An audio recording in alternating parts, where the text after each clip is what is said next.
Hello viewers, welcome to another mini vlog. আজ বহুদিন বাদে আমি আর মা দুজনে মিলে বেরিয়ে চলে গেছিলাম যাদবপুরে ব্যাগ ভর্তি শপিং করার জন্য।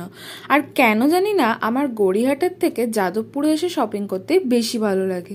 তো অনেক দিন বাদে গেছি, কী নেবো ভাবতে ভাবতেই এ দোকান ও দোকান সে দোকান হাঁটকাতে আমরা চলে গেলাম ফাইনালি এই দোকানটার সামনে। সকালে ঘুম থেকে উঠেই দেখি হেয়ার ব্যান্ডটা মট করে ভেঙে গেছে, তাই এই দোকানটার সামনে এসে কিনে নিলাম একটা হেয়ার ব্যান্ড। তারপরেই চলে এলাম এই পুচকুদের জুতোর দোকানের সামনে। এখানে লাইটগুলো দেখে কয়েকটা আমার বেশ ভালো লাগছিল, বাট অনেক বায়না করার পরেও মা আর কিনে দিল না।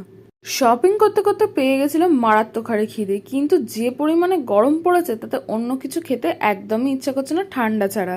তাই সামনেই দেখতে পেলাম এই কাকুকে, যার কাছে 20 এবং 30 টাকার বিনিময়ে আমের রস পাওয়া যাচ্ছে। বাড়ি ফেরার পথে কিনে নিলাম তেলে ভাজা। আজকের মতন এতটাই, ভালো লাগে লাইক শেয়ার সাবস্ক্রাইব। কি কিনলাম আনবো পরের পার্টে।